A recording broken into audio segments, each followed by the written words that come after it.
caught the attention of Cassie J, the young filmmaker, young feminist filmmaker, who came in and did her thing, made the movie, and during the process got her eyes open, very much like I got my eyes open when I read Warren Farrell's work. And it totally changed her world and the way she saw these issues. And at the end of it, of course, she declared she was no longer call herself a feminist after taking an honest look at what feminism was about. And it sort of progressed from there. I've done a lot of things since then. I run XY Crew, which is, I think, is a very vital thing to have men's spaces where women are not allowed to participate, where the guys can connect with each other. And then I've recently, about a month ago, I started the weekly Repairing the Manosphere content, addressing what I see is a lot of gynocentrism and weakness in the manosphere. And that pretty much sums up the 40 years there in what, about 45 seconds. Yeah, you did an awesome job breaking that down, man. And you're right, there is a lot of cognitive dissonance and a lot of confirmation bias in the clinical world, which in essence, many times, it pervades men from actually being part of it. Sadly, our profession now has metastasized into social justice ideology and wokeism. And that wokeism is not synonymous to healthy relationships. And, you're right. There are some women that come into men's spaces that are genuine. But I would say that percentage is small. Many come into the space to co-opt men's spaces and to more or less push their own agenda and to circumnavigate the conversation so it goes back to them, because men keep forgetting that women by nature are highly solipsistic. A woman that's not solipsistic is a godly woman that's centered, but also she's practicing the virtues of godliness. But those women are far and few in between, because I was listening to your podcast and I was like, man, me and Paul, I did these shows, one of the shows, Never Bow, a year ago, but then the Inner Sanctum of Masculinity, that was done about 4 years ago.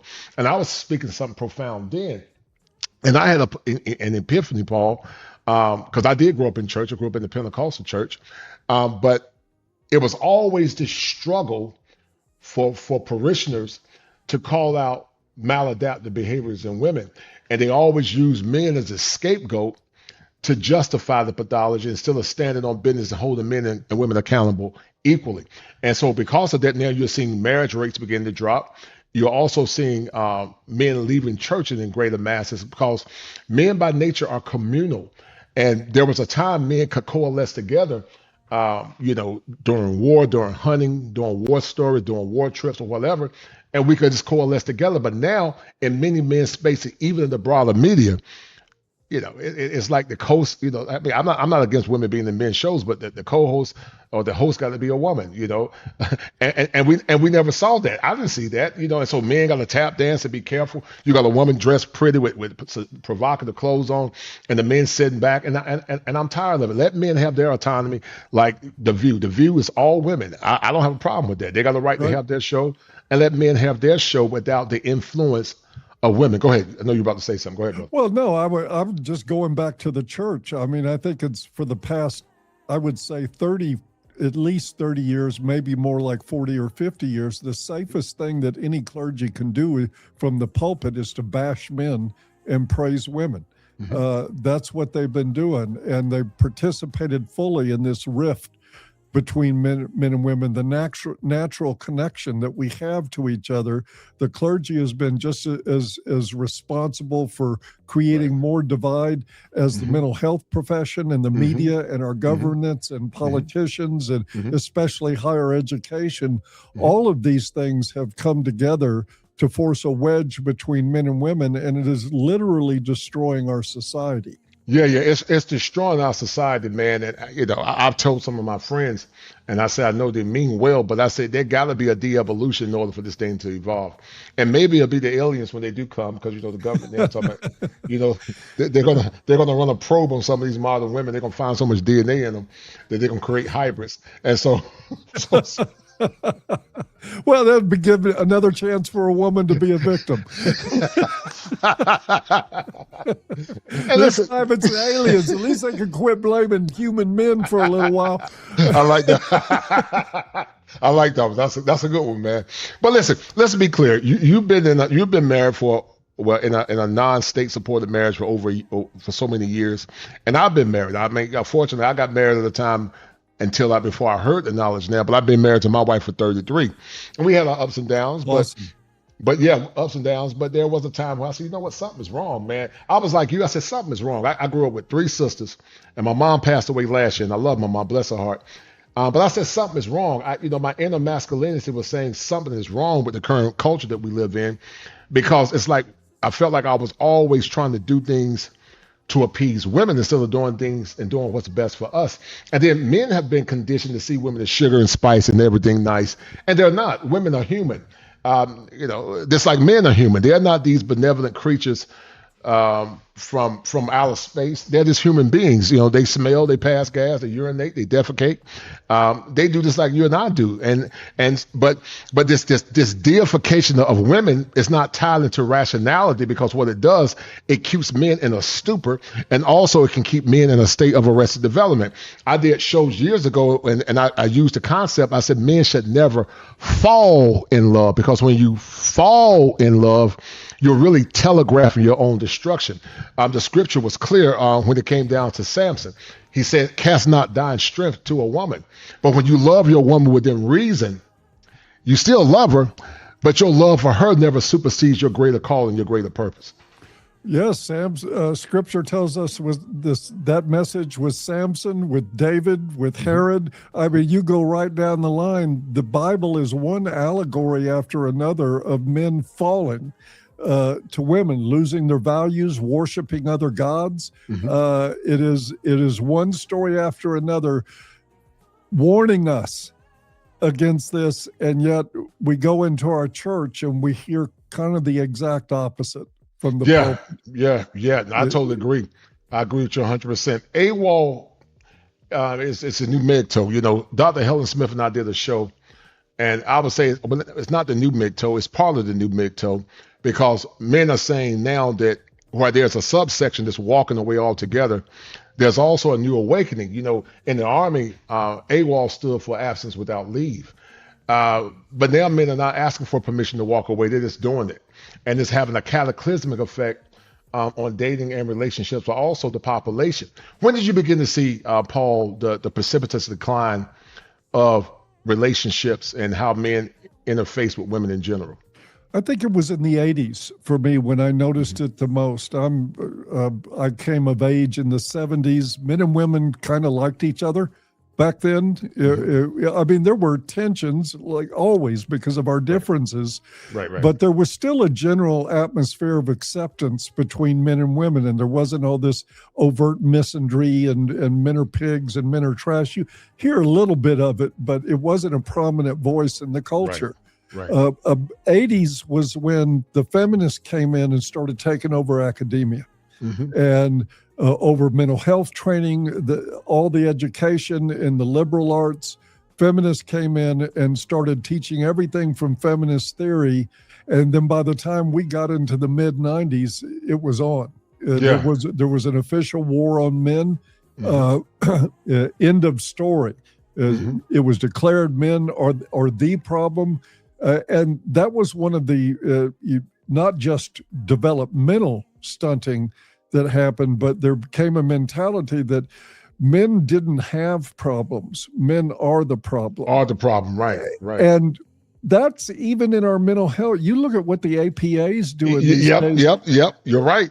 It is men don't have problems. Right. They don't need help. They need to straighten up and fly right. They need to learn how to treat women with more respect, as though men don't do that. As though men don't bend over backwards all the time trying to be nice to women. Right. No. They look at the 1% of men that do terrible things and say that's all men. Or on the other end of that, they'll look at the 1% that make it to the top and say that all men have the power. The other 98% of men in between are totally invisible. Yeah. And I'm glad you brought that out. You know, that Tavis Smalley, he was a black commentator in conservative media, said that when white America get a cold, black America get the flu. And I will argue that average white men and working class white men and black men never had nothing to do with rich white oligarchs that conspired in ivory towers to create policies that were more or less adversarial to men. You know, sometimes men look. You know, I'm Gen X. I was born in '71, and I'm like, I ain't had nothing to do with this. Why am I suffering for something I had nothing to do with? I didn't create policy. I didn't oppress no woman. I didn't beat no women. I ain't done none of that. But you mean to tell me that I'm part of the problem? Even sometime in graduate school and sometime in school, they, you know, you have these liberal white men that say, you know, well, we need to do this. I'm like, when we? What is we? I didn't create any policy. I was an innocent bystander. And so, you know, many times, Paul, people say that men lack emotional intelligence. I will argue that men have a lot of emotional intelligence, because a lot of times roughly all of it. Right. Men have a lot of emotional intelligence because we have to. We have to, right? We have to. And so when I hear these women say, well, I want a man to be emotional in tune with his emotions, and he need to understand me. Happy wife, happy life is emotional intelligence. Mama knows best is happy. It's emotional intelligence. I had a family member told me, he said, well, call my family member boss lady. I said, that would never be me. I wish I would call a woman boss lady. I'm the man in my home. The same way I talk to you, I talk to my wife that way. Not being rude, but I'm just an open book. But so many men have been so conditioned, Paul, and it's an ego defense mechanism called introjection.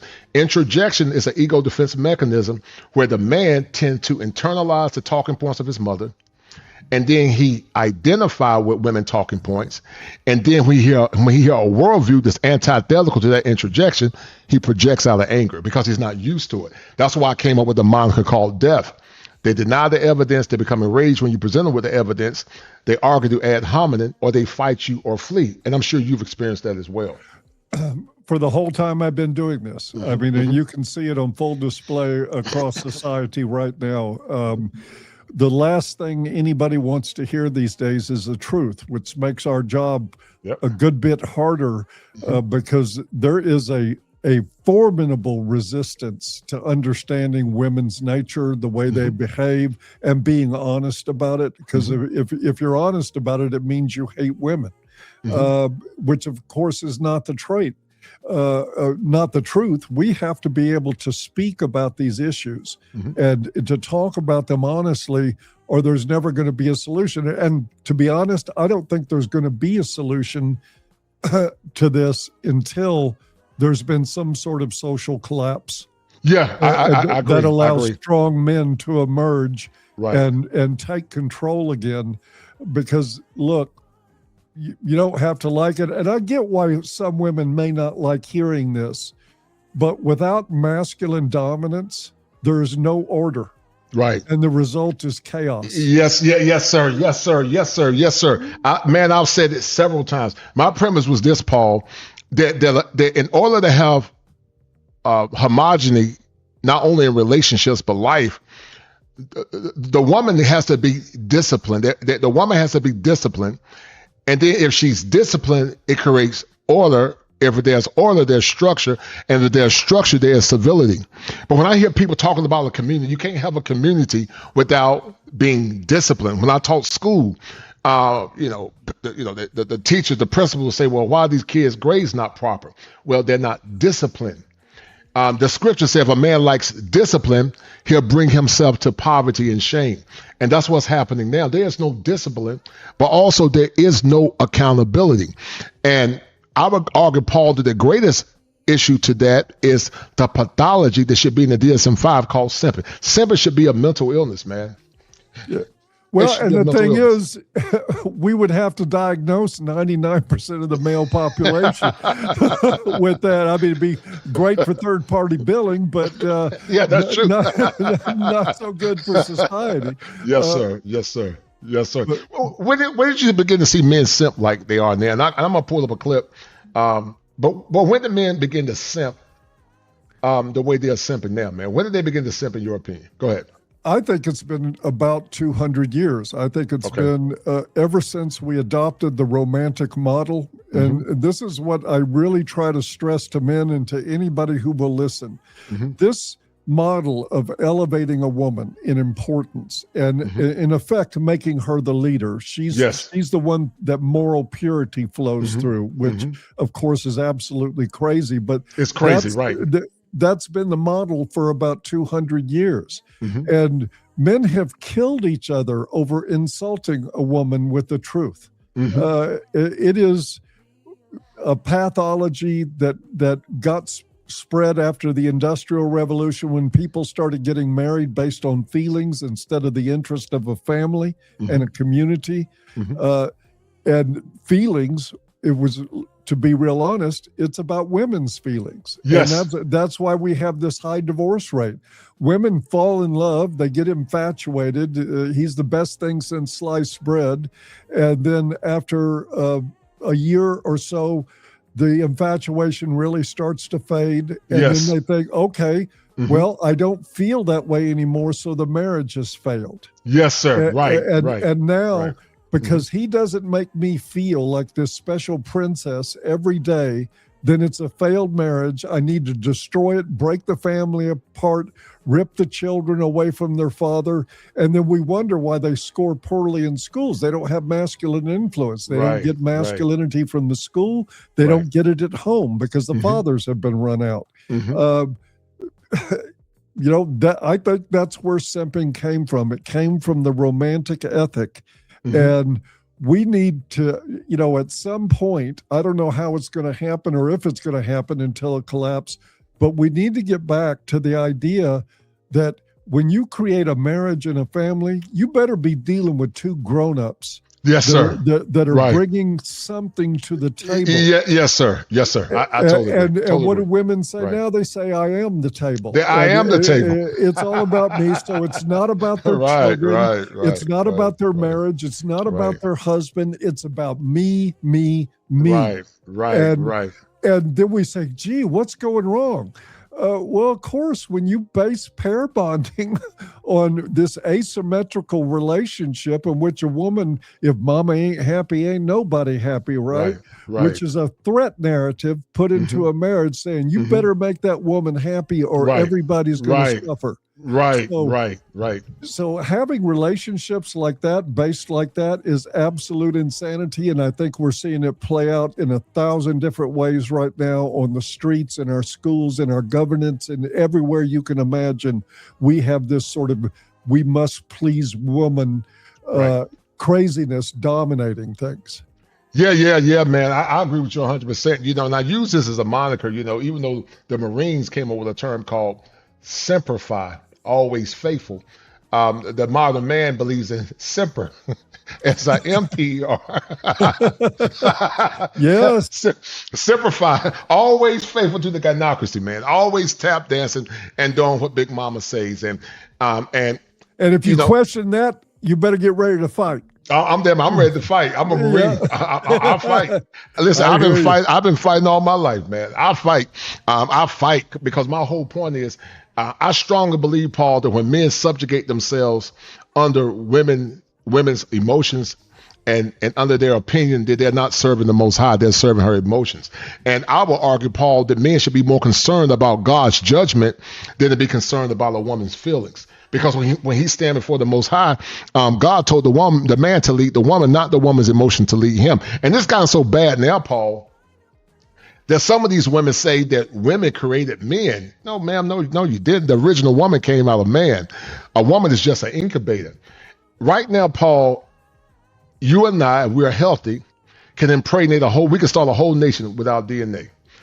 If we just got we just need a willing vessel, like the book said. We just need a willing vessel.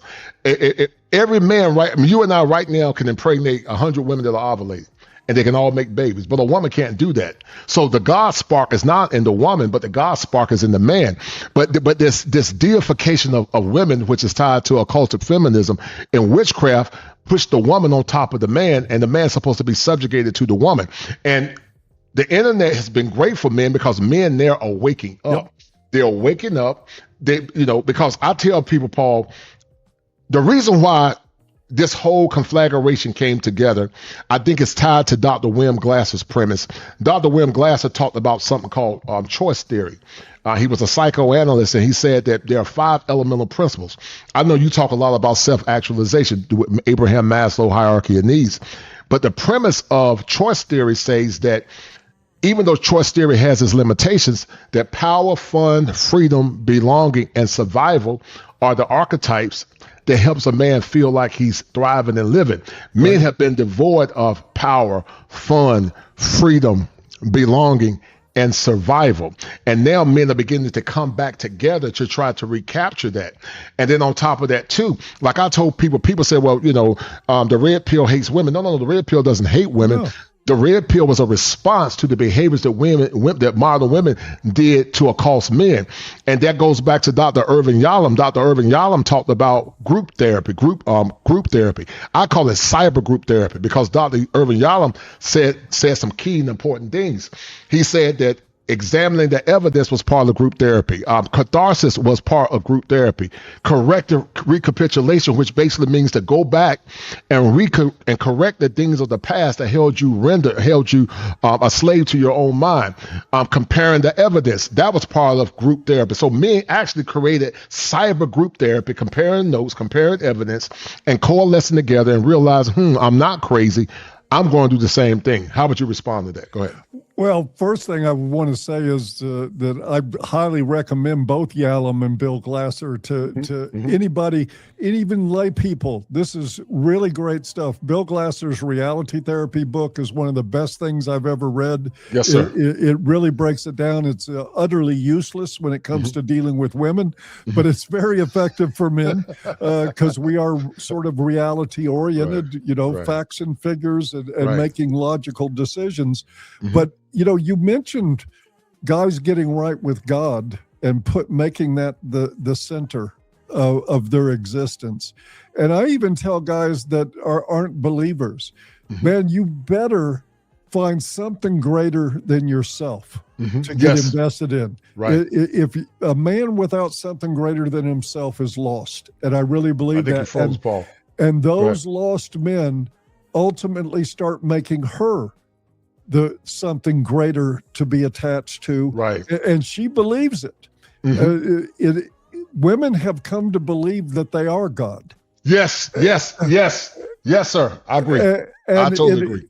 And look, and that's not hating women. It's not. We got to be able to talk about this. Look at the advertising. Because you deserve it, because you're the best, because you're everything. Men are just mere mortals. This is the message that we get, that women are somehow deities that are supposed to be worshipped. If you go through dating profiles, it'll absolutely turn your stomach. It'll turn your stomach. What these? I want a man to worships the ground I walk on. Yes, sir. Yes, sir. Well, lady, you don't need a man. You need therapy and some serious stuff to get over this incredible narcissism that's been inbred into women by our simping culture. And this is why I try to tell women, you just hate women. Look, I've got a lot more problems with men than I do with women. Women are just doing what we allowed them to do. Yes, sir. You can't be a kindergarten teacher and walk out of the classroom for 2 hours and expect it to be in the same shape as when you left. All these children unsupervised. We have bred women to think they're the be-all and end-all of everything, that they're the moral authority, that their edicts are to be obeyed. And look at the divorce rate. Look at what's happened to the American family that used to be stable. It's not working. It's not working. It's not working, man. And I've seen so many defeated men in therapy, man. I see so many defeated men. I see women that are married to their husbands, putting them through psychological and physiological abuse, not giving them sex. They weaponize sex for their husbands. And so what we created, Paul, is a cascade of defective women. That came to my cipher. Defective women and compromised men. And the premise is that she's selfish, manipulative, entitled, lacks empathy, always the victim. And then the compromised man, which is the worst one, because simps are dangerous, man. They're weak, They are simps. They have no standards. They are people pleasers, and they are emotionally drained. And listen, Paul, I would argue that in your generation as a young boy growing up, in your dad's generation, what a man got back then was not hoflation. I came up with that term, hoflation. I ain't hear nobody else talking about that until about 4 years ago. But what my daddy got back then was a virgin, wife-ready, no kids. And for the most part, she had a fear of God and she had emotional regulation. You got men now getting women that have high body counts, multiple kids by multiple men, deletions, ran through a lot of them. And they said they want a man to pay all bills. You got women like Vivica Fox that's old, Lisa Ray, old women saying they want a man to pay all bills. How would you respond? I would say find another man. That's my response to that. It's Right. you know, but again, we go back to men being the problem. Right. Is that these are qualities that men are now claiming to be attracted to. You hear Right. guys say, "Oh, I like a feisty woman. I like one that's difficult." And they're attracted to like borderline traits in women. Borderline traits. The right. love bombing, hypersexuality, all this stuff. They consider these things to be great attractors. And so it's like, we could, and you're right. I'm looking at your graphic here. Selfish, manipulative, entitled. They lack empathy. They're always the victim, except, of course, when they're the strong, powerful, independent woman that don't need no man. Right. Then they're not the victim for 5 minutes and until you challenge them on that, then they're the victim again. Right. But this is what men have created with weakness. Yeah, man. And a lot of it comes from single parent homes. It comes from the lack of having men in male spaces teaching and guiding boys. Yep.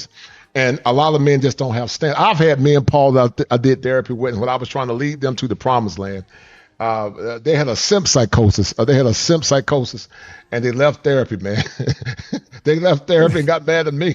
Yep. And I was trying to help them. They were saying, if I listen to this guy, I'm going to be alone the rest of my life. And they don't know that if they embraced healthy habits, not only would they probably not end up alone, they would end up with a much higher quality woman if they were listening to you. Right. But with men, any sense of something getting in between them and whatever woman they're attracted to, including her red flags, they just dismiss it all.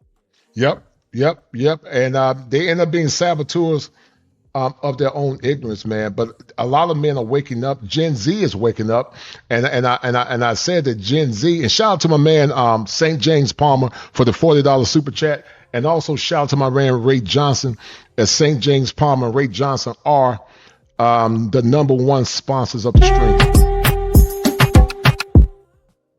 Hold tight.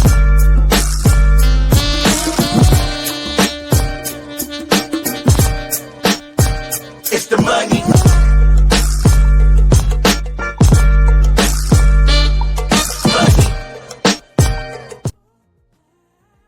All right, so Gen Z is the new paragon of excellence, Paul. Yes, Gen well, Z, the males. The males are right. yeah. Gen Z, Paul, is saying we ain't gonna simp no more. And I want to show you something.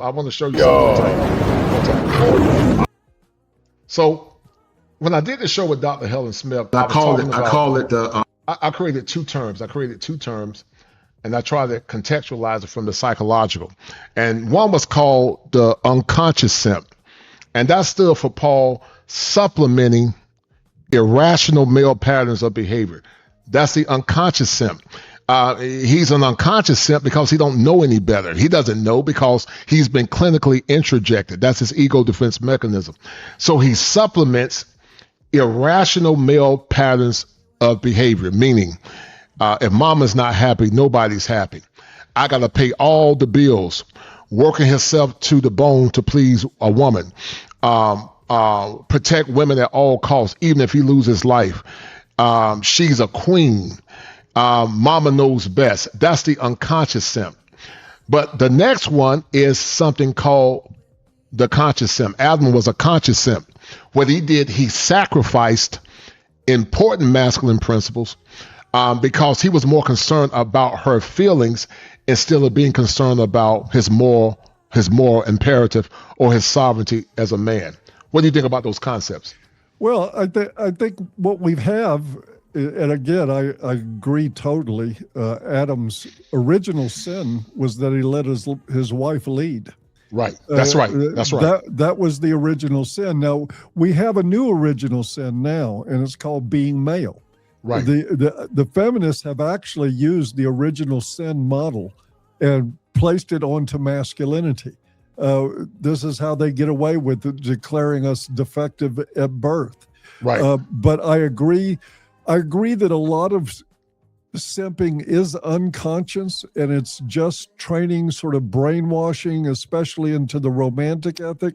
But there are what I would call the conscious simps are more like the very active white knights. These are the guys that you'll see come into social media threads, say a woman murdered her children. And some guy will show up and say her husband made her do it. Right. It's all his fault. All his fault. Right. And these guys are really what I call the real form of toxic masculinity. But masculinity, really, I think it's a misnomer to say toxic masculinity. It's an oxymoron, because if you have one, you don't have the other. But if there is a form of toxic masculinity, it's simping. It is perpetuating this model where women are the be-all and end-all of everything. Men have no agency. They have no values that women don't give them. And man, whether it's conscious or unconscious, it's eating away at the souls of men, and has been for 200 years. For 200 years, right. And I love something you talked about romanticism, and that was so profound, because I was telling somebody when I did my show, Never Bow, and I would say in many African traditions, men never would bow. Maybe even some Asian cultures, the bowing is more or less in some European cultures, but it's more of a European construct for the most part in some cultures, not all. Yep. And this knighthood, when men would bow Paul to chivalry years ago, it was still defective, but the women were better. They were better women because men had they had a greater locus of control.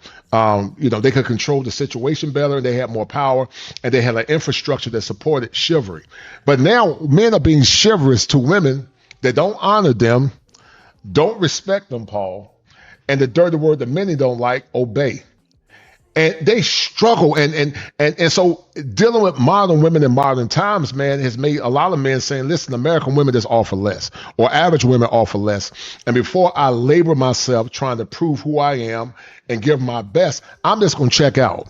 Not because they don't love women, not because they don't want relationships, and not because they don't understand that there are some decent women. It's so far and few in between. How would you respond? Go ahead. Well, that A could just as well stand for all in a wall. And I don't mean to say that every woman is like this, because there are some decent women in the world. But the standard, I mean, a lot of people, when somebody says not all women are like that, the response, the correct one is enough women are like that. Enough women are like that, right? You have enough women in this culture that subscribe to these ethics, and they pat men on the head, which is apparently all a lot of these white knights are looking for. They're looking for a little pat on the head. But I agree with you in that this was a European custom. This came out of the English and the French. Right. And the French were a little bit later in holding on and letting go of some of this stuff. They still wanted dowries past the point that the British did. But the point is ethnicity doesn't matter. Anything doesn't matter at this point. In Western culture, I don't care who you are. I agree. You're tied into this ethic. Yes, sir. You're right. I agree.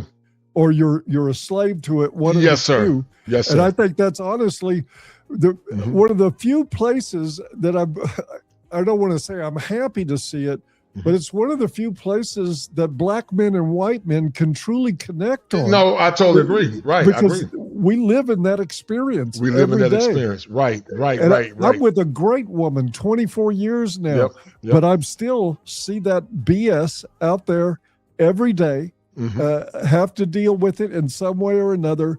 It is, we have fallen as a culture because of this romantic ethic. Right. And now we right. call it feminism. Feminism is just dressed up chivalry.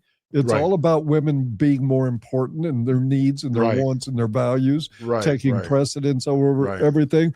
I think we make a mistake to dwell too much on feminism and not enough on the romantic ethic, I love because that's what's driving this That's an excellent point, right? I love that, right? Because even though feminism is looming over the horizon, you can control that. But if you can't control your mind, if you're a conscious simp and an unconscious simp, you're actually exacerbating the problem because you don't realize that you're part of the problem due to your cognitive dissonance. And and that's why when I hear men say, we got to save the community, we got to save. No, I'm not saving nothing. You're going to serve me up front. What I've learned in relationships, Paul, is that if you don't demand that women serve in any capacity, then they'll make your masculinity cheap. I got another t-shirt, and guys, get your AWOL t-shirts called Masculinity is Expensive. Too many men have made that masculinity cheap to the point it's been compromised, and they don't respect it. Most people respect things that they find of value, but men have learned to compromise their masculinity, and they don't offer anything. I'm going to show you this clip real quick, Paul. Hold tight. All right. All right, hold tight.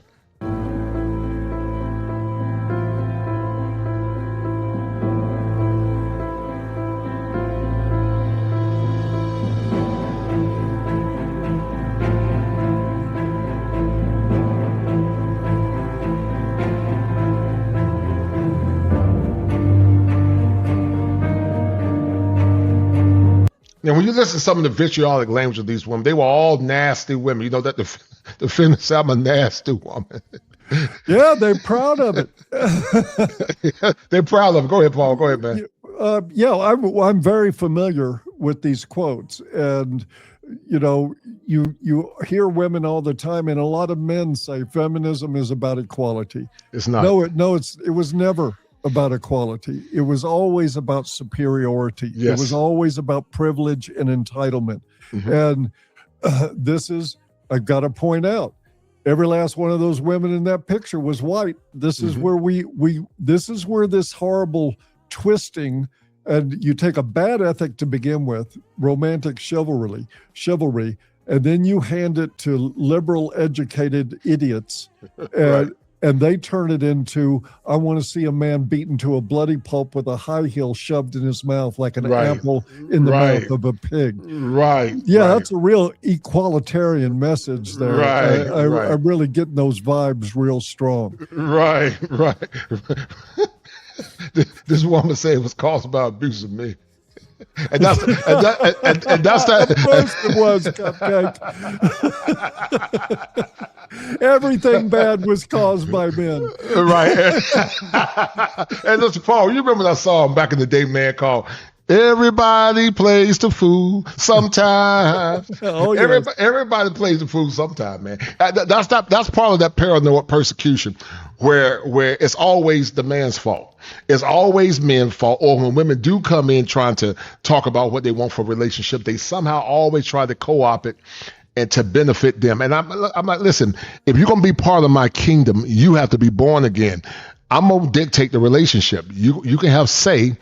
I'm not saying you won't have autonomy. I'm not saying that sometime I might defer if what you're saying makes a lot of sense, because women have intrinsic talents that they can bring to the relationship. But I'm not going to be on my knees groveling every time you say something. Yes, dear. I'm not doing that. I know men right now, man. I got a friend I talked to yesterday, man, and his testosterone is low because he's worked the night shift driving trucks. And he knows what's going. He's a conscious simp. He knows that his behavior is adversarial to his mind, but he keeps doing it because he's so been psychologically programmed. Frederick Douglass said that it's easier to repair damaged children than it is to repair broken men. And I agree with that entirely. And I want to say one other thing about the comment that it's all because of abusive men. Right. One of the worst problems we have is that this mentality, the victim mentality, it's always somebody else's fault, is exactly what has fostered this lack of maturity and accountability in women. When you hand them a free pass to say everything that's bad is all men's fault, they never have to look in a mirror. with that. Right. Every shortcoming they have, every Right. deficiency, every problem they cause in their own life, they ultimately blame on somebody else. And it causes emotional stunting in women. And it's why so many of them emotionally aren't more than 10 or 12 years old. Yes. And again, yes, it's true. It's true. It's true. And I'd argue the same thing is true about a lot of men too. That's true. I agree. They're like, they'll enable this stuff. And a man who enables a woman to project blame, to never be accountable, he's not mature either. I totally agree. He's not in control of his life. Right. I totally agree, brother. I agree with you 1,000,000%. 100%. Everything you said is number bars, and it's true. And that's why I said, Paul, like the Amalekites in the Old Testament, they got to die. Sometimes God said he killed the giants and Nephilim in the Genesis. He had to kill them off. And I'm not talking about literally killing people. You just got to let them die off. They got to die off. Like these men hating feminists. They got to die off. And you know what, Paul? I'm gonna address this color purple narrative that's always been perpetuated against not only black men but white men in general, but especially in the black community. There's this nebulous premise that all men of that generation were abusive. They hurt women. The women that have any agency, they didn't have a voice, they were barefoot and pregnant. It's always a victim mindset, but they don't talk about how many times the ones they said, well, granddad was cheating on grandma, but guess what? Grandmama was married too. Some of those women were grandmothers that were married to other men, and they were cheating. My granddad was one of them. My granddaddy, bless his soul, he's dead now. But my granddaddy was knocking down the neighbor's wife down the street. She was married. She knew that my grandmama was married, and she rode in the car with my grandma. Hey, man. What can you say? She rolled in the car with my grandma, man. But we don't talk about that. We don't talk about how they don't talk about how granddaddy would bring his check to grandmama, and she would spend it. Now, sometimes you had two things. Sometimes granddaddy would spend it and give her the money and give her the check, and she would spend it based on his expectations. Or sometimes he would just give her the whole check and didn't ask anything. And he just assumed that she would use it righteously. How would you respond to that? Go ahead. Well, I think it's a call to action for men. One, quit giving your paycheck over to your wife. That is a bad practice. I think men need to be accountable and responsible for their own lives, their own finances.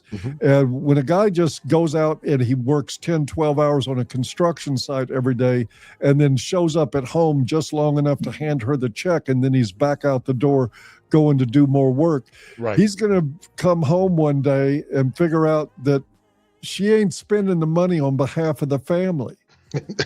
Right. She's spending it on herself. There may be necessities she's taking care of, but this is not a tenable. It's 2026, guys. Women have insisted, and I know this causes some conflict with some of my Christian brothers, but I'm going to say it anyway. Women have demanded and received the ability to work, to become educated, to become fully functioning, independent people. It may not be the healthiest thing that's happened for society, but it happened. The days of saying, look, you need to put all that down and just come here and be a dependent on me and let me give you all the money and you manage it, that is not a smart approach. It's not a smart approach at all. Right. It doesn't make any sense anymore. Women need to have expectations that they bring, and their value may be labor. It is labor, taking care of children, running a home. Those things are important. But just having a baby is not enough. And just putting a DVD in the player of SpongeBob and sticking your kid in front of it is not bringing real value to your home. Right. Women need to show up with material value. We had dowry for thousands of years. Yes, sir. And there's a reason for that, because they were building a family. It wasn't building a playground for a woman. It was actually building a family that contributed to the society around them. And even in the name of God, building a marriage that serves God. Now we have marriages that serve women, and the only way to get it out of there is to quit serving them. Yeah, They no, need to right, show up and do right. some service themselves. Yes, sir. Right, right. I was talking to a guy, man. He works in law enforcement, and we were talking, and he was talking about how he works and worked long hours. The wife don't cook; she barely cooks. And then she said she expect him to help her with the chores too. Oh yeah, well, you know what? I could replace her with DoorDash. I mean, if you can be replaced with DoorDash and a Right. broom, Right, maybe you ain't bringing that much to the situation. right, right. Let me play this whole tape, Paul. Hold on.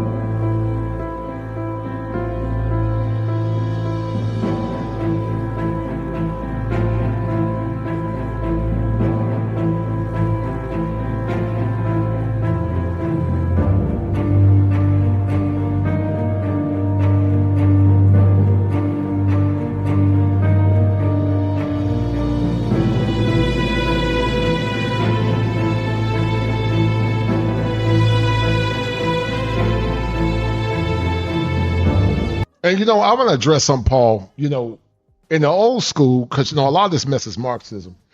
In the old school, and listen, let me be real careful how I say this, because a lot of people use the word partner interchangeably. It's highly innocuous. They mean nothing by it. But I think words have meaning, and it's dangerous. I'm gonna tell you why.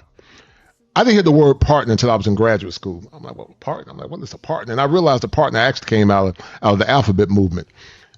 But partner is tied into egalitarian relationships, and what it does, Paul, it softens the structure and the authority and the sovereignty of the man in the home. So they went from husband and wife to spouse to partner, because partner sound less draconian than husband. Right. Sarah said that Sarah called Abraham her Lord. And calling him her Lord it didn't mean she was a slave. It just means she had high reverence. But you got women now, Paul, in the marriage vows, they won't even say obey. They won't even say it. They won't even utter it out of their mouths. Go ahead, brother. No, I think you're absolutely right. This is what we've created for ourselves. Now, I view this again, maybe with a little bit different angle in terms of partnership. Mm-hmm. I believe in equal valuing. Mm-hmm. I think certainly in God's eyes, that my wife's soul is just as important as mine. I don't see a difference there. But in terms of partnership, the word doesn't bother me as much. I don't give it a lot of power in my life. Right. Sometimes I refer to her as my partner, but one basic doesn't change. Mm-hmm. And we have a lot of talk from guys about leadership in the home, right. The importance of leadership in the home. Right. And what I found was that by selecting well to begin with, by screening out the trash, and there's a ton of trash, and I wheeled a bunch of it to the curb before I found my wife. But still, in my relationship, I am the absolute guardian of the respect that's practiced there. Yes, sir. I do not tolerate disrespect in any form or fashion, not out of myself and not out of her. I'm the one that has to set that standard. So in that respect, she's not a partner. That's the part I'm talking about. Yeah. I don't believe in partnership of power. If you mean partnership of assistance, then that's fine. I don't care about that. But this is what I've seen, Paul, a lot of times. They want a husband when it comes down to duty, but they want a partner when it comes down to power. And they want a servant when it comes down to money. Yeah, right. They want to serve when it comes down to money, and so you have so many men, man. They have minimized their masculinity. They don't even know how much worth they have. I tell men when I traveled abroad, I was in Brazil, I was in DR. I haven't been to Africa yet, but how the women treat men over there. I'm not saying foreign women are perfect, but they are conditioned better. And they treat their men like they reverence their men. They show high esteem to their men. And sometimes their men are nowhere near as prominent as you and I. But I had a guy one time, he was a neurosurgeon, Paul. He made almost $1 million a year.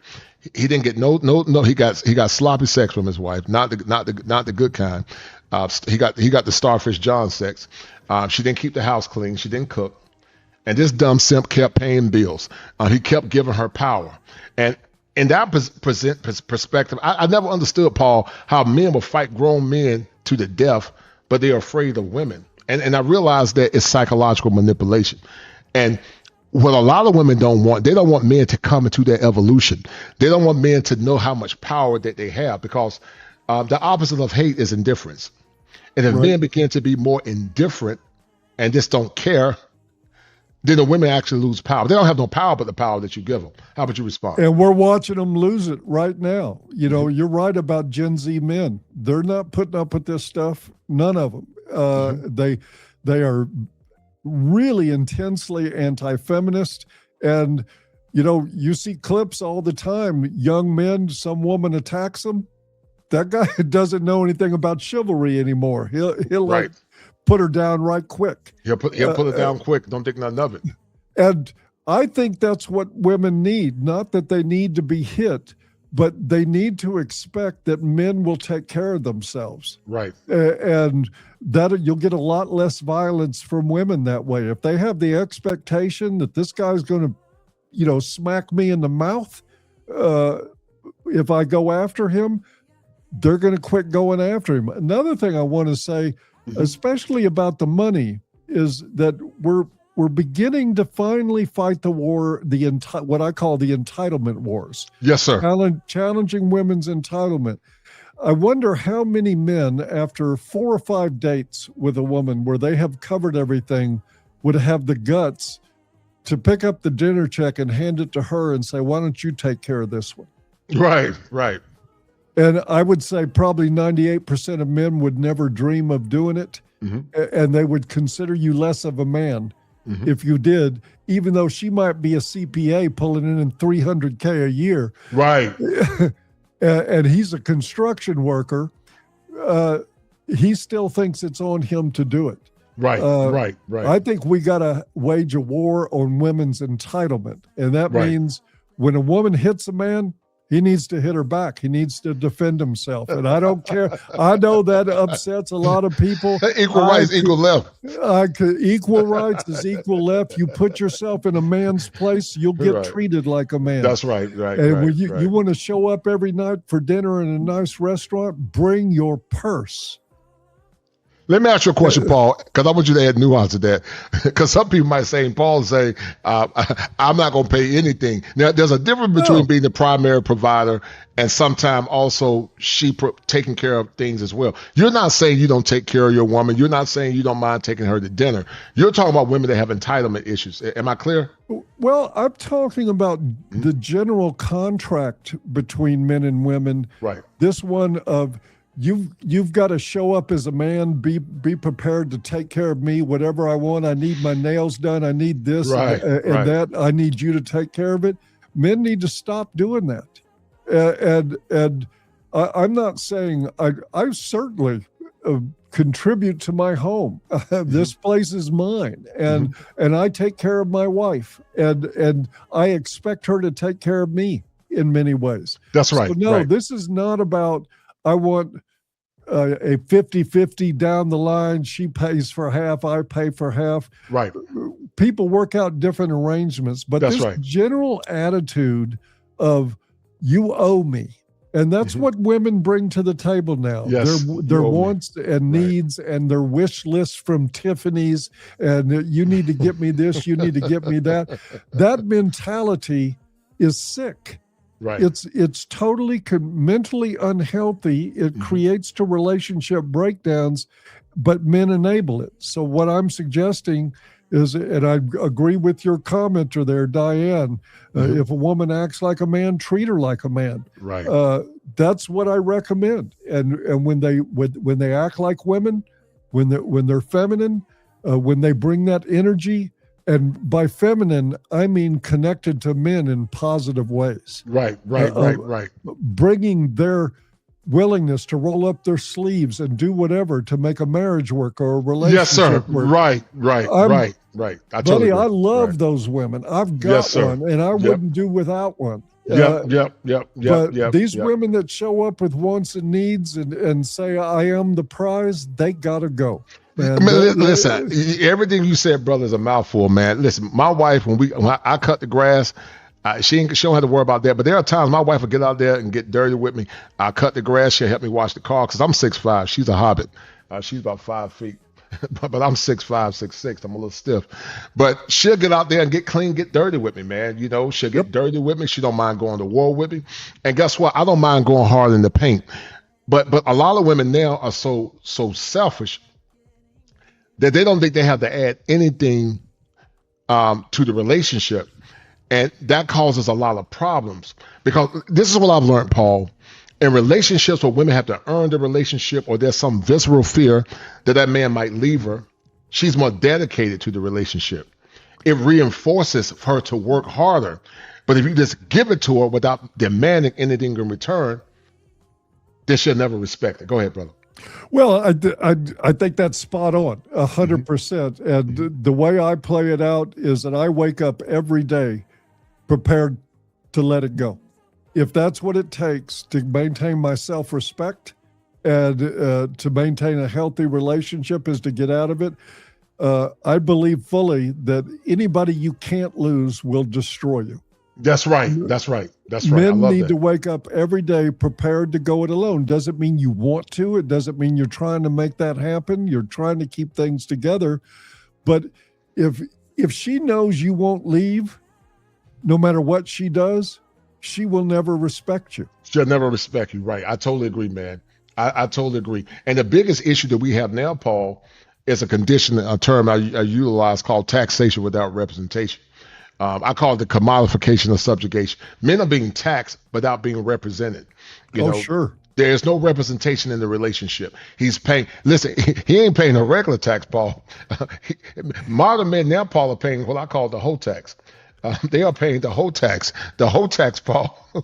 Yes, they pay through the nose. I mean, people are hesitant to look at the numbers here, but we spend about $421 billion annually on entitlement spending for women. Right. For women's bad choices. And that is a tax. Men pay the great lion's share of tax money. Women use the greatest lion's share of tax money. And it's been that way for decades. And at the same time, we managed to maintain a culture in which women are running around saying, I don't need a man. No, you don't need a man. You got the government to go take his money and give it to you. It's like, so you don't need him, but you still are looking to men to take care of you, no matter what you say. Right. And you know what I find so crazy, man, to the women that talk trash, I can do it. Listen, you might not need a man for a relationship, but you need mankind. I need mankind. Paul need mankind. We all need mankind. There are certain things that I can't do and Paul can't do. I don't know how to create an infrastructure using civil engineering. I don't know how to do it. And I'm sure, Paul, maybe you know how to do it, but I don't know how to do it. I don't know how to build a house. Not me. Right. I don't know how to do it. But somehow we make the world so easy for women now that women think they're superior to men. They say, I don't need a man. But you still need a man to come do certain services to your home. You might not need a man for a relationship because you might got a rabbit or a bullet, but you still need a man. And if men disappeared, it'd take about 6 or 8 hours before the power grid would go down. Right. One of the things that men have done, and they've done so well at it, is they built a world in which women can intellectually detach from what keeps them alive. They sit in nice air-conditioned offices or air-conditioned homes. They do light work. Most of women's work is administrative, liberal arts stuff. They are detached and disconnected from the dangerous and brutal underbelly of maintaining a society. They flush the toilet and they think it's the poop fairy coming and grabbing everything and taking it out. And they don't understand that there's men down there with wrenches and hammers and saws and building this and maintaining this civilization that's so magnificent and have done so well at it that women can convince themselves that they don't need a man. They would die shortly without men. Right. Absolutely. It is not survivable for women without men. I totally agree, and I'm glad you said that because it brought something. Tell me what you think about this, Paul. I created a term, and I know you're an intellectual, man, and it's gonna make a lot of sense. I created a term because I'm very ingenious. But I said, Paul, that men and women both, and you got to hear me clearly, have prize-worthy elements. But watch this. But the man is the master prize, consistent with theology, where the Bible said the woman was made for man, and woman came out of man. So man is the master prize, but the woman is his special prize. The term that I created is called the prize catcher. Him being the master prize, she being caught by or being seen as his special prize. The master prize catches his special prize. She's his special prize. He's her catch. He is the prize catcher. What do you think about that? I like it. I like it. And it's not only theologically sound, it's biologically sound. It's Yes, sound sir. in any way you can interpret this. Look, sad reality. Again, if you have a problem with it, take it up with God or take it up with Darwin or whoever you want to get mad at about this. But men are, the main job of women is to create more men. Yes. That is their job, is to create more men. And yes, they create more women too, which we need, and they are prizes in certain ways. Yes, But sir. civilization is built and maintained by men. Yes, sir. And so that's their job, create more men. That makes men the master prize. It does. Right. And it may not feel fair.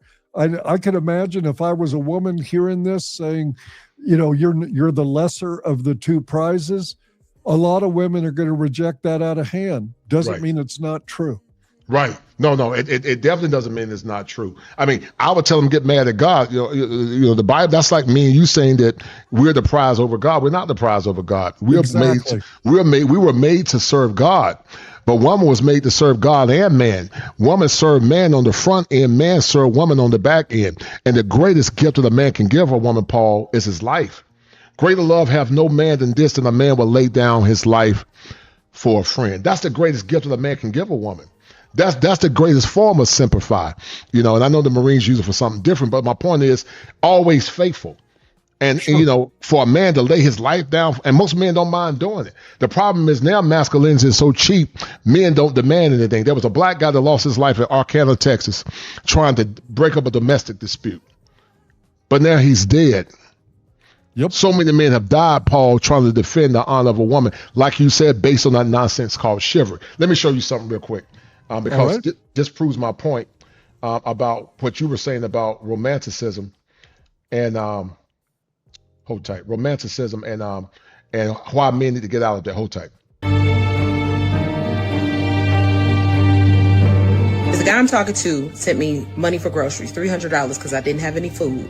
Then I get a text from him later asking me to cook him dinner. Told him no because I'm not his wife. And I only cook for my kids and my husband. And he's neither of them. Now I'm blocked, shaking my head. Like, who asks a woman to cook for them before he puts a ring on it?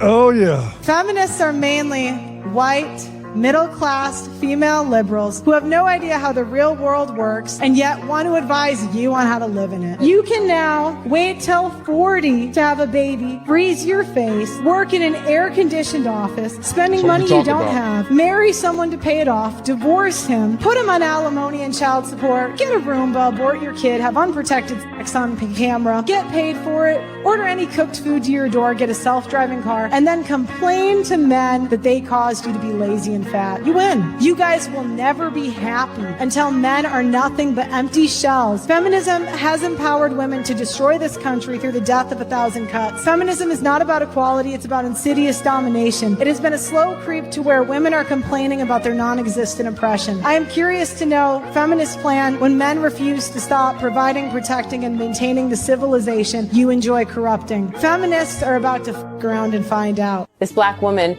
who was cared for by her boyfriend for a year after surgery, decided to leave him because she felt he wasn't romantic enough, which drew widespread criticism. The woman underwent a serious brain operation and could not afford a professional caregiver during recovery. Her boyfriend quit his job and became her full-time caretaker for an entire year. During that time, he handled all daily care, including feeding her, helping with rehabilitation, and even cleaning her bodily waste. After a year of recovery, the woman's health improved, but the financial damage remained because the man had not worked for so long, he fell behind on bills and accumulated debt. To recover financially, he is now working 3 jobs to cover basic living expenses. The woman has since complained that her boyfriend is no longer romantic. She said he is always busy with work and does not take her out on dates, leading her to question whether she should stay in the relationship. Some people argue that many people can take someone on dates, but very few would give up a year of their life to do what he did. Others believe the woman leaving might actually be a relief for the man, allowing him to move on from a relationship that no longer values his sacrifice. What would you think if your girlfriend did the same thing? One sentence from this woman sent the internet into a war after she said this about black men: why she's not your sister. What happened to men just shutting up and going to work every time? It's a podcast, it's a meme, it's a stream. Take y'all ass to work and shut up. Y'all talk too damn much about nothing. About how y'all ain't giving the woman the fucking money. We don't want to hear it, okay? What do you think about that level of disrespect, Paul, from those two? No entitlement to any of this at all. My goodness. What do you think about that level of disrespect? Go ahead, brother. Go ahead. Well, first I want to take the opportunity. You played that great clip from Pearl Davis. I got a shameless plug here. I'll be interviewing Pearl for my podcast next week on Wednesday night at 8 o'clock. Yes, sir. Paul Elam on YouTube. Anybody want to check that out? It's going to be interesting. Yes, sir. But yeah, the moral bankruptcy in this is really just staggering. And this is what I see from most men. You know, recently I talked to a guy, took care of his wife through 2 rounds of cancer. And I mean, 24/7, took care of everything, cleaned the house, cooked, cleaned up after her, worked, paid all the bills, did everything, took her to all her medical appointments, went through 2 rounds of cancer with her, and then he had a heart attack. And she said, "I'm not taking care of you, get out."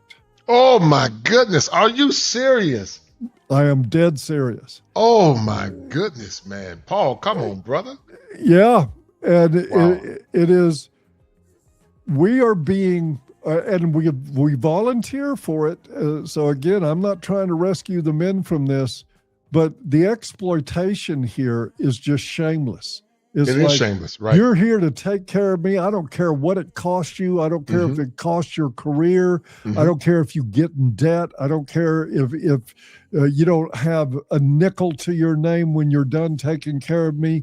You owe it to me. And then when you break yourself taking care of me, I'm going to get rid of you. That is evil. That's evil. It's evil. Right. And it's just, again, you know, this last woman you had on there said, you know, she thinks that men ought to shut up and they don't want to hear it. Well, too bad, because you're going to be hearing it. The internet is the big game changer. It's the big game changer. Yep. You mentioned that earlier. Yep. You know, it used to be socially that if I were to say what I believed in social circles before the internet, I would just get shut down and ostracized, right? And so we were forced into silence about this forever. Oh, but all of a sudden we got this thing like a public square now, and anybody can talk that wants to. Oh my God, that moment that we became that society with the internet, I believe it was game over for women at that point. They're just now starting to figure it out. And you can see it in Gen Z men who aren't even interested in They're not even interested. And listen, I feel so, I mean, you know, I got good girls, man. You know, they're virginal good girls. You know, I'm hoping, you know, I can link my girls up with some good men. But man, Paul, listen, if I was a single man, again, brother, I would never look at the typical American woman. I will argue, Paul, that less than 10% are even worthy of being wives. I would say 10 to 20%. What would you say? You're a very generous man. I'm very generous. Yes, you're very. I think it's less than 5. You think it's less than 5? Okay. Yeah, less than 5 women. No, less than 5. Less than 5%. Is it less than 5? But I think it's less than 5% of men anymore that are suitable for good, healthy relationships. I agree. So it's not a slant on women. It's what we've come to. But this entitlement, I think that it's game over for them. And in that sense, it isn't AWOL. It's I'm discharged. I got my walking papers. I'm done here. Right. There ain't no coming back. Yes, sir. And I'm happy to see it. I'm Me happy too. to I am see too. young men saying, I'm not signing up for any of this narcissistic Yes, sir. garbage I out totally of women. agree. I'm not going on dates that feel like job interviews and be scrutinized and then handed the bill for it. Right. I mean, it's like, at least on a job interview, they don't charge you anything. But they don't charge you nothing, right? Women do. You got to pay to apply. You got to pay. Well, listen, it's gotten so bad now, Paul. These new generation of women say you got to pay them a cash app. Yes. Oh my. You got to cash app them, Paul. Before you get... They come with a tap pad. Here you go, baby. Just tap that card right there. Let's get this transaction done, and then it'll get mad at you if you call relationships transactional. Oh, it's definitely transaction. That's why I call it wholeflation. You get more for less. And I didn't hear bigger podcasters were saying that. I had a show with my friend Peaceful Life. Shout out to him. And he believed in the merits of peace.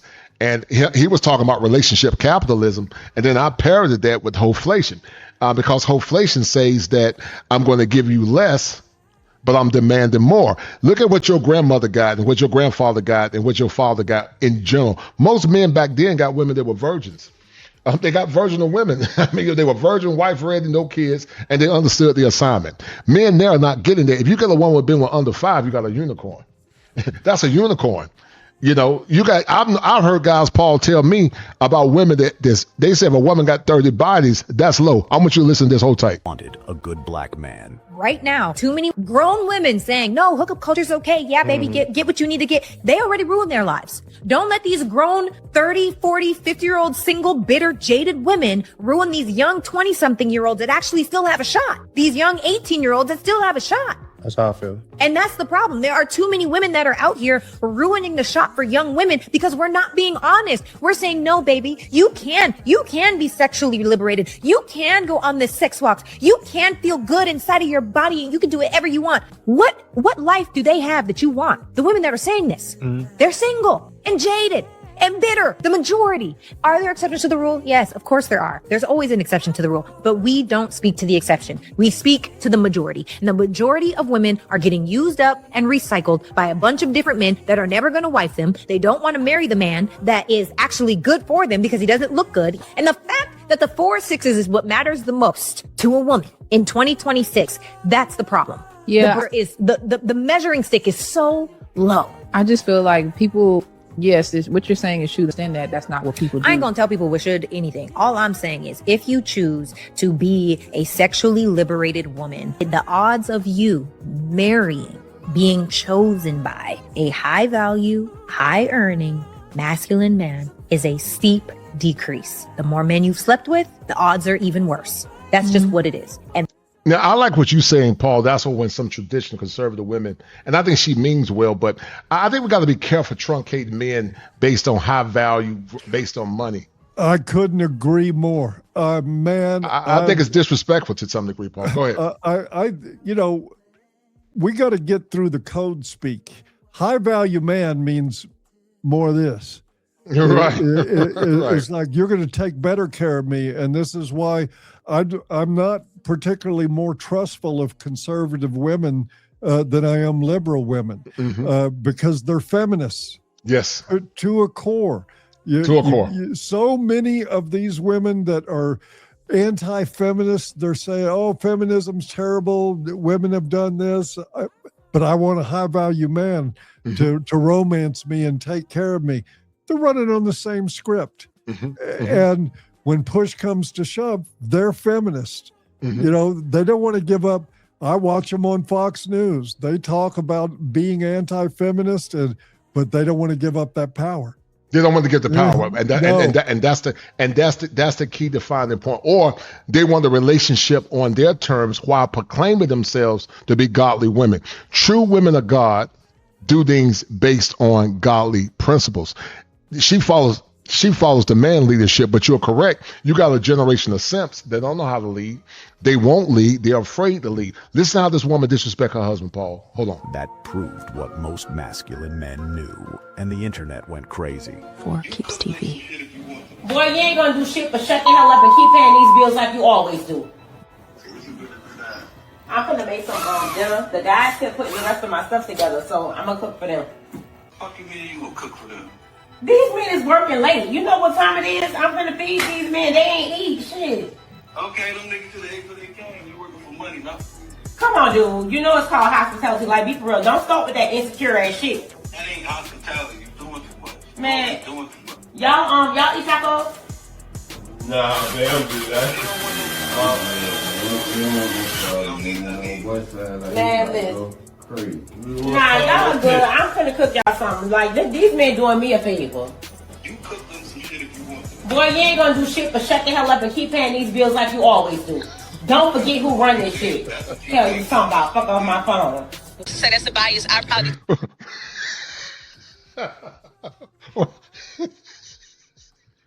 And the question is she right? Apparent, because I promise you, Paul, this start overnight, brother.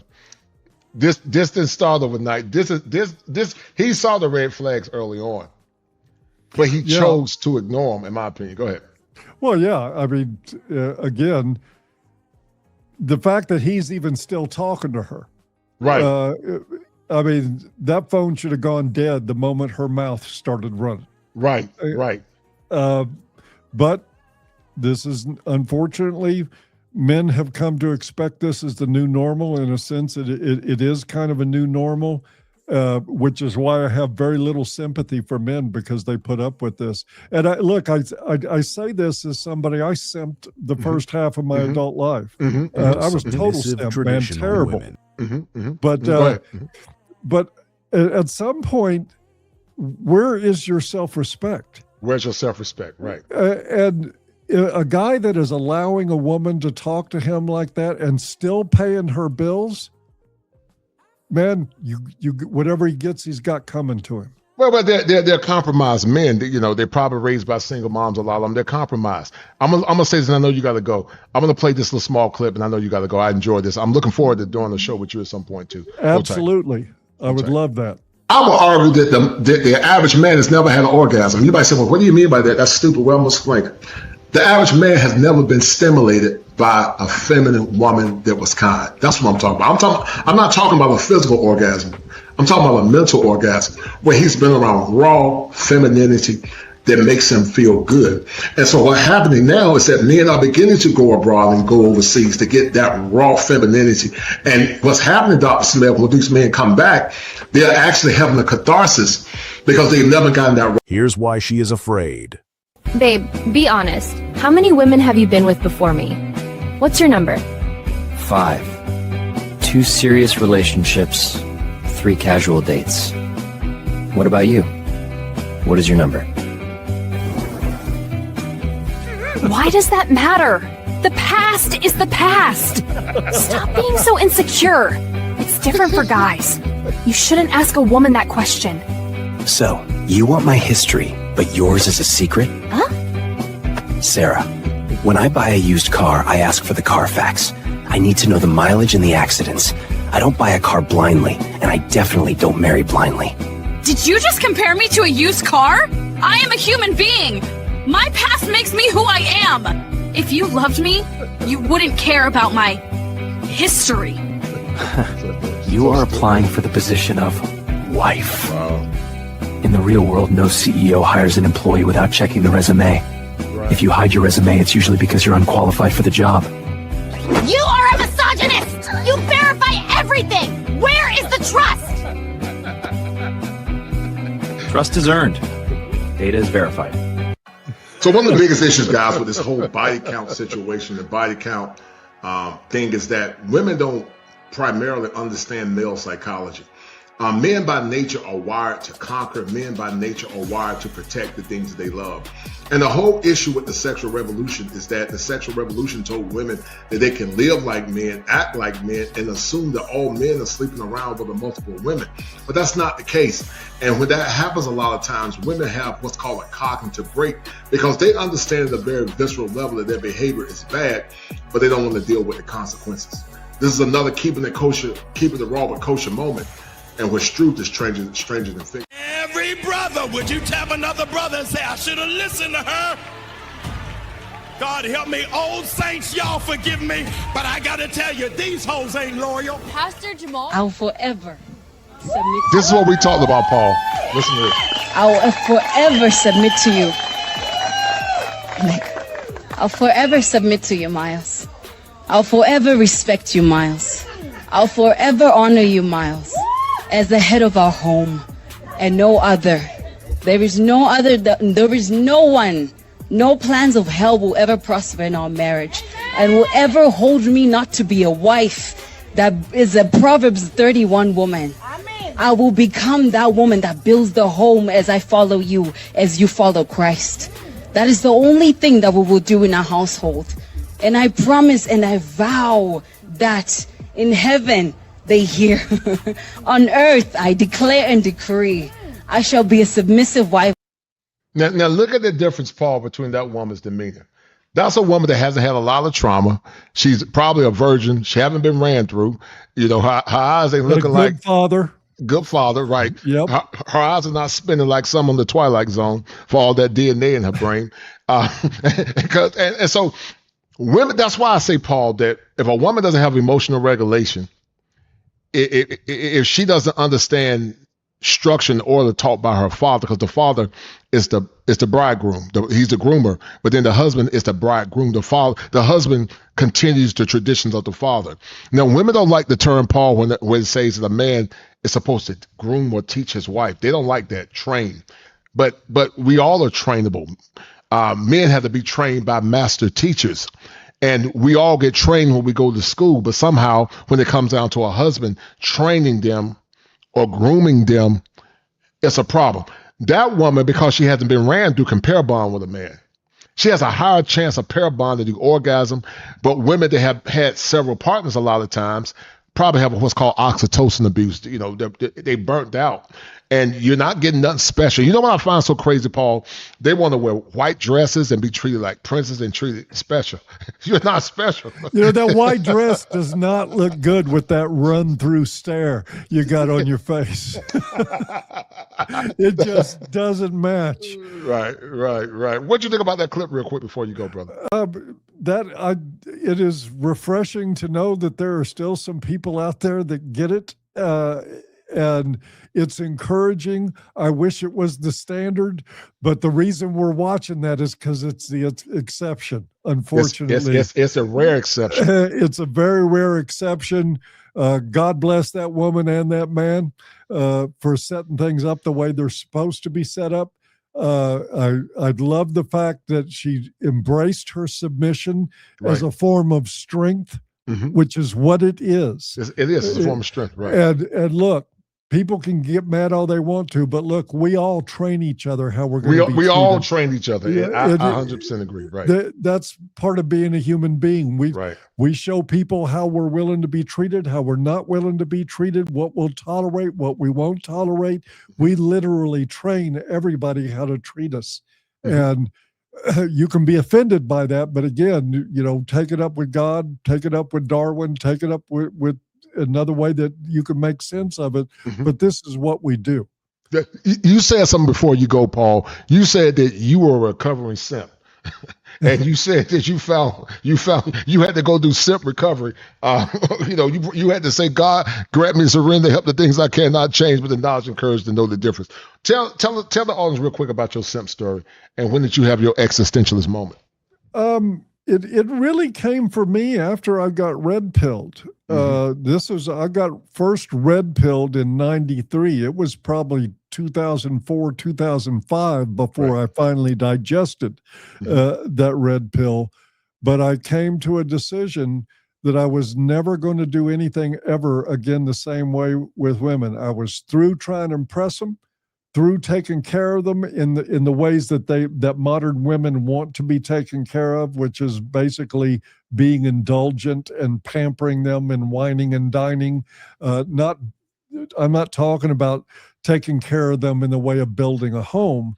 I'm talking about taking care of their childish side, which is what women have come to expect in this culture. And I got fed up with myself. I looked back at how I'd behaved with women, the way I just threw my own self-respect. I threw friendships under the bus. If a guy said anything negative about some terrible woman I was with, I would get rid of him. And I looked back at that, and I looked at myself in disgust at my own life and said, what is wrong with you? Where is your spine? Where's your spine? Right. Yeah. Why you been, and something clicked in me in the early 2000s that is like, this has got to change. I can't live this way anymore. Right. And I've been a monster ever since. You definitely been a monster, man. Have you gotten death threats, Paul, being this? Yeah, I've had a few. How do you deal with it? I got lots of guns. What you say? Peace be still. Peace be yes, still. yes. No, look, people mouth off on the internet. I've gotten threatening emails and stuff like that. And we did a conference back in 2014 in the Detroit area, and people phoned in death threats, said they were going to shoot up the hotel we were in and kill hotel employees. That stuff happens. Speaking the truth is a dangerous business. It is. We have a history in America of killing people who speak the truth all the way back to Jesus. Yes, sir. This is what we do, is we don't like people that speak the truth. I would rather live on my feet like that and tell the truth and risk it. I don't know how much risk there really is, but there's some. Yeah. But I'd rather live that way. I'm too old now to care. Yeah. I feel the same way. Once you get a certain age, I'm out dead anyway, so I'm gonna die fighting. It's like, come on, we'll take us both down. Right. What would be your closing comments, a young man, moving forward, man? After this conversation, I want to say thank you for doing this. I've really enjoyed the conversation. I'd like to extend it and do it again sometime. Yes, sir. I would obviously would like to encourage people to come to my YouTube channel at Paul Elam. Yes, sir. And to get on to the new podcast. We're talking about this stuff in depth every week on Wednesday nights at 8:00. We've had great shows so far. We'll have another one again when you come back and do my show. These are the conversations we want to have. It's about men living autonomous lives with dignity, with self-respect. Yes, sir. I believe with a relationship with God being at the core of that. But for men who aren't believers, I respect you too. Yes, sir. But again, I encourage you, find something more important than you to live for. Man, I totally agree, brother. Yeah, and do that, and things will work out right. And just as long as that's something more important to you isn't a woman. Because if you make another single human being your higher power, you're totally lost. Yes, sir. Yes, sir. Yes, There's sir. no Yes, hope sir. in that. Yes, sir. It's a waste. And you know what? Thank Go you, ahead. man. I know you got to go, man, and I appreciate it, man. I see so many women, man.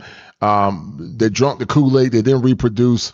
They wear the mask like they're happy, but they're really sad. But anyway, thank you, man. You've been very gracious with your time. I know you got to go. We'll be talking on the back end, man, at some point. Be good, brother. Sounds good. Thank you. Man. Take care. Yes, sir. God bless, brother. All right. Be good. All right, guys. That's my man, Paul Elam, man. This is a powerful show, guys. I hope you guys enjoyed the show. He subscribed, no doubt, man. And guys, go check out Paul Elam. Paul Elam is a OG, and we do these shows, guys, because we want to see you men win. And guys, listen, don't forget to get your shirt. I'm trying to get special orders in. This is a new moniker that I created called AWOL. American Women Offers Less, and it basically saying that American women that we're not saying all, but the majority of American women don't really give men anything of value. But we know there are some good ones. If you're a good woman, we're not talking about you. but they offer less. So guys, put in your orders for your AWOL t-shirts. We got another great show coming up tomorrow with my man David Anderson, hopefully, talking about static blackness, another condition, another psychological condition that's impacted a lot of folks. And guys, I want to send a special shout out to once again, St. James Palmer for being the #1 sponsor follower with Brother Ray Johnson, always showing love. And guys, don't let those brothers be the only one that support the stream on tonight. Don't let those guys be the only ones to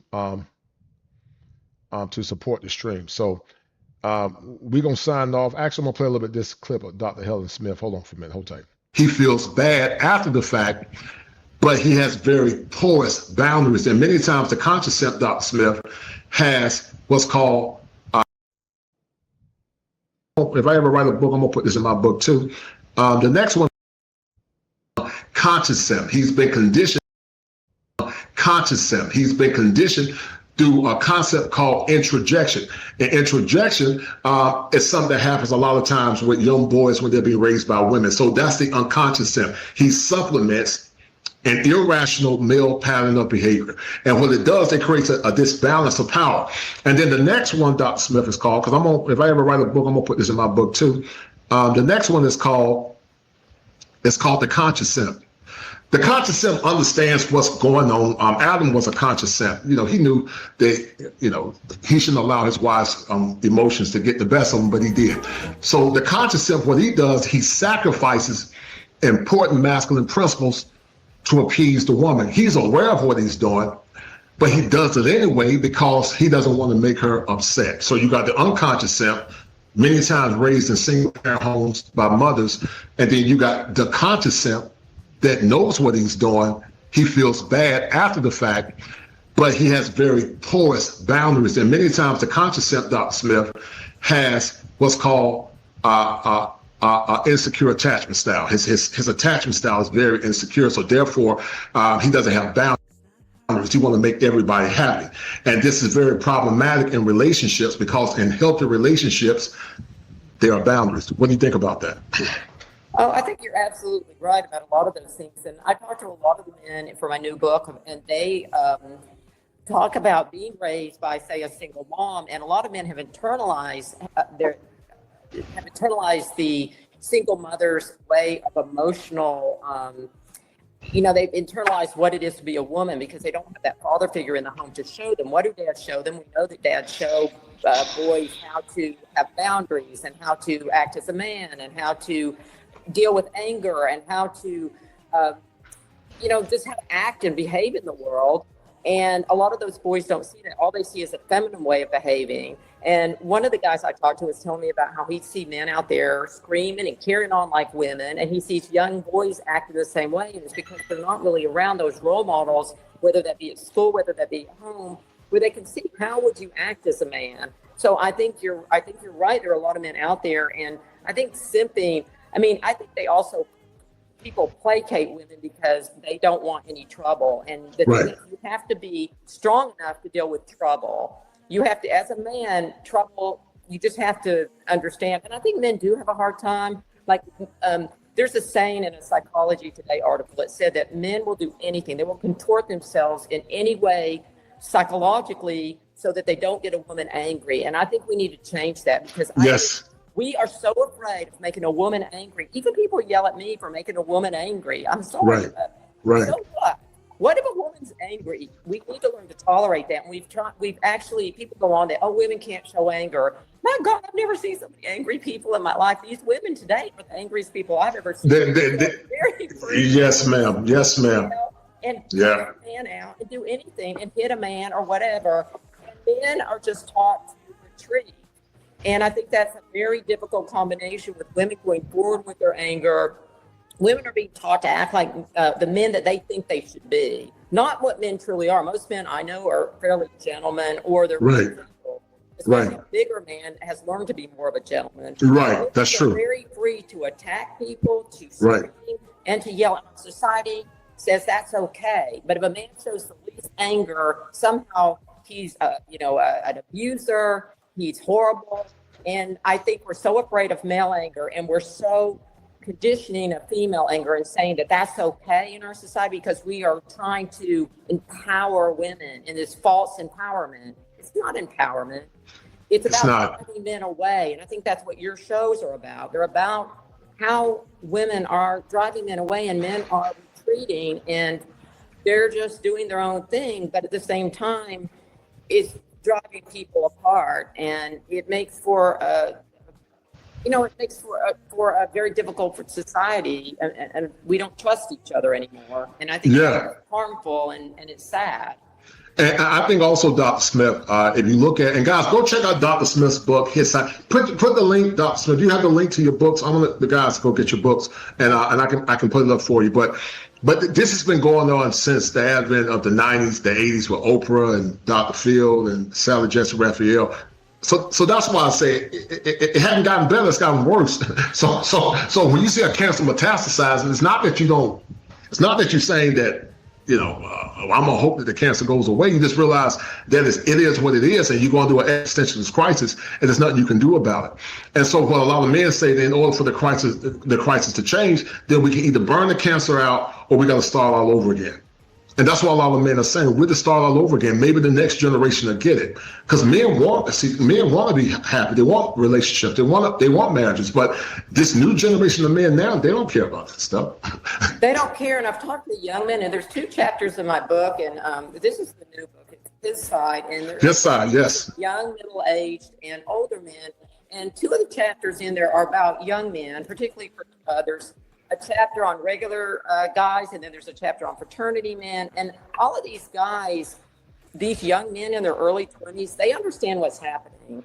When I talk to them, they know, and they all say that their girlfriends are liberal, but they really do understand what's happening. And a lot of these guys are like really wondering if they even should get married to these types of women. And so I think before they didn't understand, now they do.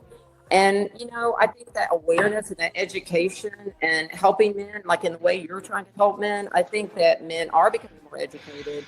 And I think that bothers people because in our society, nobody wants men to get together. I think there's this denial of male space. We used to have male space where men could get together. They could talk through some of these problems. We don't have clubs for men anymore. There's a lot of things we don't have. And, a lot of men, everybody tells men to go to therapy for the mental health problems. But I'm like, only 6% of men who are usually asked even want to go to therapy. Right. And as we know, there aren't many therapists out there who are trained and understand what men are dealing with. Yes. And they don't care because many therapists are trained. It actually just got so bad now, Dr. Smith. There was a lady, and I think she was from England, I believe, and she was talking about how academia now is training women intentionally, and also men, to be more towards the liberal side and not to be rational and objective in disseminating clinical treatment. And so I'm going to try to get that later on my show as well, but it's basically talking about now they're not objective. They're trying to teach therapists to see things through the feminist theory lens or the Duluth model. They're not telling them to look at therapy objectively without bias, but they're training them basically to be social justice warriors. Yes, ma'am. The continuing education class, I just get appalled. People start talking about this kind of stuff, about how you're supposed to be a social justice warrior. And I'm like, I'm not out there as a social justice warrior. I'm out there trying to help somebody. Right. What is their problem? And I think part of that is we've gone away from the individual, and men are more individualistic. The men I talk to for my book, they are more.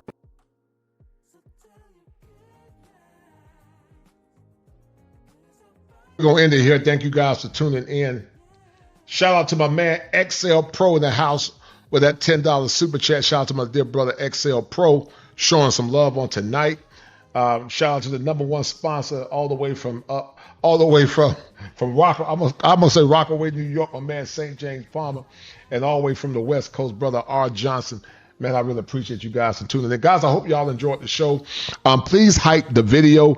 Go subscribe to Paul Elam. I knew about Paul years ago. Always wanted to get him on my show. I saw him on Jeff St. James' show. And he's definitely been somebody that I have been trying to get in contact with for a while. But not a while, but somebody I thought about after I saw him do a show with Dr. Helen Smith. So, guys, go hit the like button. Go share the stream. Make sure you guys donate to the channel. Hype the video. Share this video, guys, with at least 10 like-minded men and women that believe in what I believe in, and also men that are looking for answers and solutions. And guys, thank y'all for tuning in. I hope you guys enjoyed the show. It took a lot of time to put this show together, but I do have I am coming back tomorrow with hold tight. I am coming back tomorrow with I plan to come back with my man Dave Anderson from the Business Bully. So I plan to come back with him on tomorrow, guys. And man, if you want to get your AWOL t-shirts, I'm gonna try to put this merch up soon at some point. To you guys that are listening, I got my Chicken George State University t-shirt. If y'all want to see the Chicken George State University t-shirt, let me know, and I'll show it to y'all, man. But share the stream and hype the video up. And guys, if you enjoyed the stream, I hope you guys enjoyed the stream, and I hope you guys enjoyed the conversation. Go subscribe to Paul Elam. And guys, we are going to be signing off. So hype the video, guys. Share the stream. If you like the video, guys, hit the like button. So we're about to sign off, guys. And this has been another classic. And I'm gonna be seeing you guys. I'm gonna be seeing you guys at some point soon. So thank you guys for tuning in once again. 55 minutes after the hour, 9 o'clock, guys. This was another classic with Brother Paul Elam. Why Compromised Men Never Benefit from Defective Women was the title of the show. Hit the like button, guys. Share the stream. And let's keep this conversation going, because your very existence is at hand.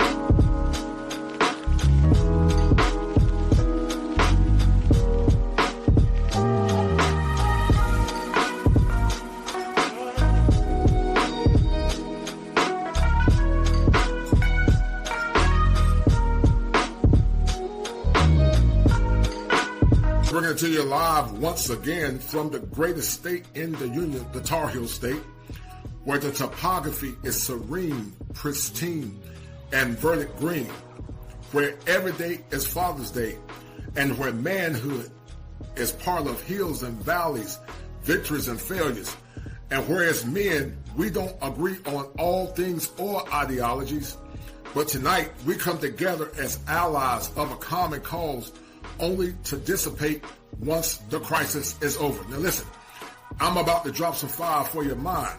But before I drop that fire, let's explore why we are doing the Manhood Chronicles.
nigga ass, loser ass nigga. Your video with comments about He's a certain loser. other female. Just to let you niggas know, we don't need y'all. We want y'all, but we don't need you. 20 years later. Our black men, we want all y'all back. Because we love you, we see you, kings, and most importantly, we need you. And most importantly, we need you. And most importantly, we need you. You can't. If you a that's for the streets. You can't delete the ski. You can't delete the ski. Fire for your mind. Kosher Clinician. If it ain't seven, it ain't kosher. Heaven and hell, that's what they told you. Real men put the strap down and we can toss them. Young heads picking back up and young dope them. This is our culture, now we talking kosher. Clinician, masculinity issues, absent fathers who miss you. Mama drama don't kiss you, all a part of the ritual. This is how they get you. Separate the men, women clipping babies pretend to. Damn, lovers, haters acting like vultures. If it ain't seven, it ain't kosher. If it ain't kosher, ain't right, gotta divorce us. If it ain't seven, it ain't kosher. If it ain't kosher, ain't right, gotta divorce us. If it ain't seven, it ain't kosher. If it ain't kosher, ain't right, gotta divorce us. This is Kosher Condition. 7 wonders, the whole world gotta listen. This is Kosher Condition. 7 wonders, the whole world gotta listen. This is Kosher Condition. 7 wonders, the whole world gotta listen. This is Kosher Condition. 7 wonders, the whole world gotta listen. Listen. Listen.